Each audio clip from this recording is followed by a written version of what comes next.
नमस्कार, स्वागत है आप दर्शकों का। आप देख रहे हैं न्यूज़ 18 का डिजिटल प्लेटफॉर्म। मैं हूं आपके साथ रजनी चौबे। देश के करोड़ों सरकारी कर्मचारी और पेंशन भोगी 8वें वेतन आयोग के लाभ होने का बेसब्री से इंतजार कर रहे हैं। सरकार ने मंगलवार 3 फरवरी 2026 को राज्यसभा में साफ किया है कि 8वें वेतन आयोग का गठन हो चुका है और आयोग तय समय सीमा के भीतर अपनी सिफारिशें देगा। यह जवाब राज्यसभा सांसद जावेद अली खान के सवाल पर दिया गया है।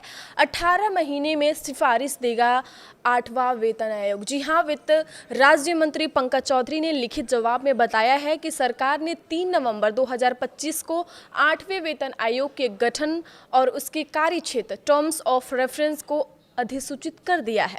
अधिसूचना के मुताबिक वेतन आयोग अपने गठन की तारीख से 18 महीने के भीतर अपनी सिफारिशें सरकार को सौंपेगा। यानी आयोग के काम करने की जो समय सीमा है पहले से तय है और उसी के अनुसार प्रोसेस जो है वो आगे बढ़ेगा। वित्त राज्य मंत्री ने यह भी स्पष्ट किया है कि 8वें वेतन आयोग को केंद्र सरकार के कर्मचारियों के वेतन, भत्ते और पेंशन से जुड़े सभी अहम पहलुओं पर सिफारिशें देने का जिम्मा सौंपा गया है।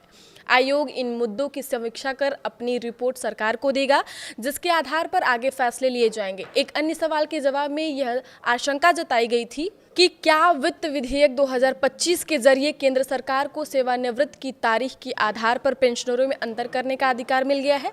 इस पर पंकज चौधरी ने साफ कहा कि पेंशनरों के बीच रिटायरमेंट डेट के आधार पर कोई भेद नहीं किया जा रहा है।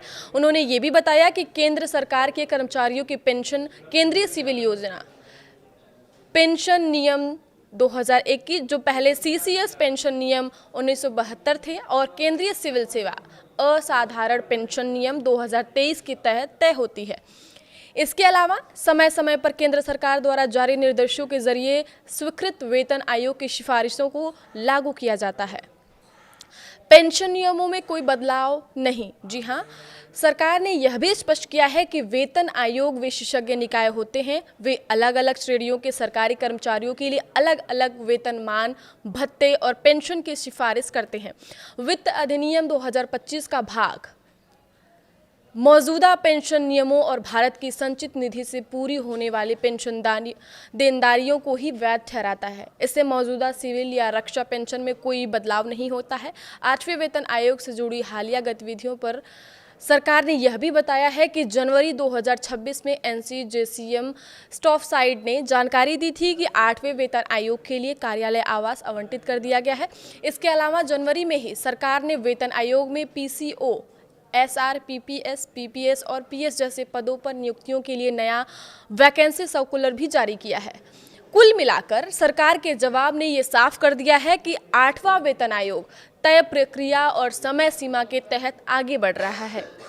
साथ ही पेंशन से जुड़े मौजूदा नियमों में फिलहाल किसी तरह के बदलाव की बात नहीं सामने आ रही है। आगे की खबरों के लिए आप देखते रहिए न्यूज़ 18 का डिजिटल प्लेटफॉर्म। धन्यवाद।